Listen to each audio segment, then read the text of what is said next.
La somme des électrons de valence de l'atome de N plus les 3 F, ça donne 21 et 5, ça donne 26. Bon, après avoir déterminé les électrons de la couche de valence de la molécule, maintenant on va tracer ou bien dessiner le squelette de la structure. Bien sûr, là on a N, F3. L'atome central, c'est évident, là c'est le N. Pourquoi c'est le N? Déjà, il a l'indice le plus faible. Là, c'est 1. Le F, il a un indice élevé, 3.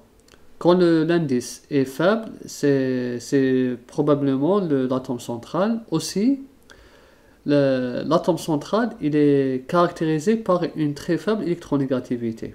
Donc, comment on détermine l'atome central? À partir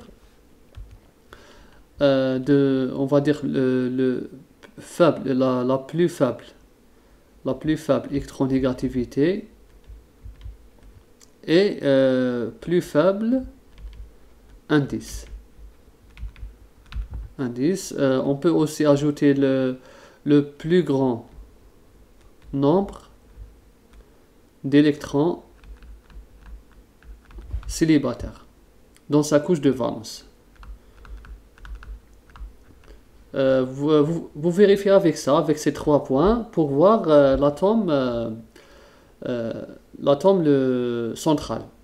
Nous, dans ce cas, c'est le N. On va dessiner le squelette, il est relié à 3 F. F et F. Bon, là, c'est le squelette. Maintenant, on va juste voir combien nous avons consommé d'électrons de la couche de valence. Nous avons 3 liaisons. 1, 2, 3. 3 liaisons. Il ne faut pas oublier que la liaison, c'est quoi? C'est un doublé. C'est juste un doublé liant ou bien un doublé d'électrons entre chaque élément. 3 liaisons, c'est-à-dire 3 fois 2. Ça donne 6 électrons de la couche de valence. On a consommé 6. En troisième étape, on va distribuer le reste des... bon, on a 26, on a consommé 6. La molécule a consommé 6 électrons de la couche de valence. Il en reste 20. Le reste des 20 électrons de la couche de valence. D'accord. Bien sûr, sur l'atome terminal. D'accord. Je refais N, F et F. Donc 20, je vais les distribuer de manière paire non liante. Comme un doublé non liant. Donc je fais 1, 2, 3, 4, 5, 6, 7, 8, 9, 10, 11, 12, 13, 14, 15, 16, 17, 18. Regardez là. Chaque atome terminal ou bien chaque fluor respecte la règle de l'octet. Regardez, là, il a 8 électrons. Là, il a 6, 7 et 8. Donc, chaque atome de fluor est entouré par 8 électrons. Donc là, on ne peut pas ajouter plus. Du moment qu'on a atteint la règle de l'octet du fluor, aussi la règle de l'octet, je vais faire comme ça, elle est respectée pour les éléments de la période 2, 1, 2. C'est le CNOF.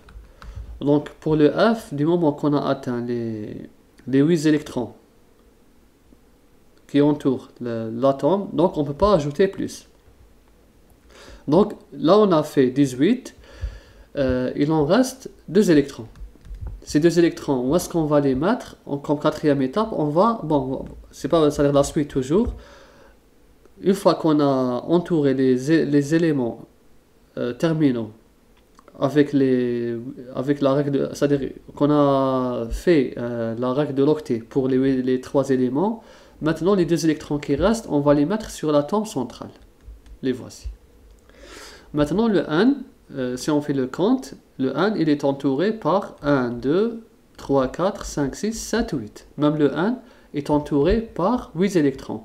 Donc là, on voit bien que la molécule respecte la règle de l'octet. On pouvait l'écrire comme ça aussi, comme tout à l'heure on avait parlé, c'est-à-dire une représentation plus complète de la règle de l'octet, comme ça. On peut la représenter comme ça, la molécule. F, comme ça.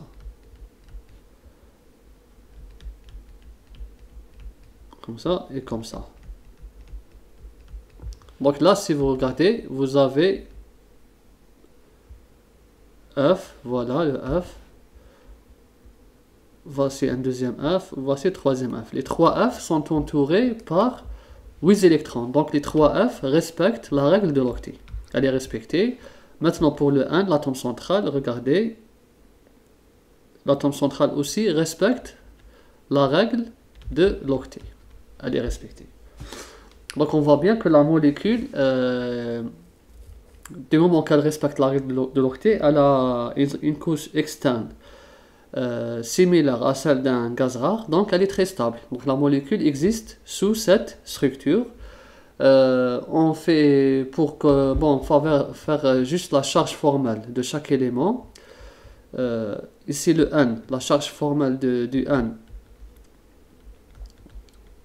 CF, comme on a fait tout à l'heure, elle est égale au nombre d'électrons de l'azote isolé, qui est égal à 5. On a vu tout à l'heure que c'était 5, le voici le N,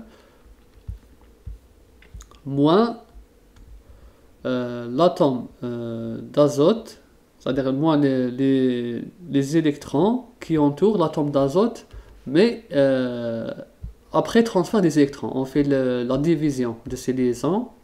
Donc là, on aura 1, 2, 3, 4, 5. Voilà, on a 5. 5 moins 5, ça fait 0. Très bien. Tant que la charge formelle est 0, c'est une très bonne chose. Pour le fluor, ça va être la même chose. Bon, là, le fluor, c'est le même. C'est la même chose ici. Soit ici, soit ici, soit ici. Le fluor, sa charge formelle, les nombres d'électrons sur l'élément libre ou bien isolé, c'est un halogène, un S2, un Pi5. Donc c'est 7, moins dans la molécule. Là aussi, on fait la division. Vous avez 1, 2, 3, 4, 5, 6, 7. Moins 7. Et ça donne aussi 0. Donc parfait. La charge formelle est 0 pour les deux éléments. Ça veut dire que cette molécule est très stable et elle existe sous cette forme. Elle a cette forme qui est la plus plausible. C'est la meilleure représentation, bien la plus plausible. On peut dire que c'est la meilleure forme qui puisse exister pour le 1,9,3.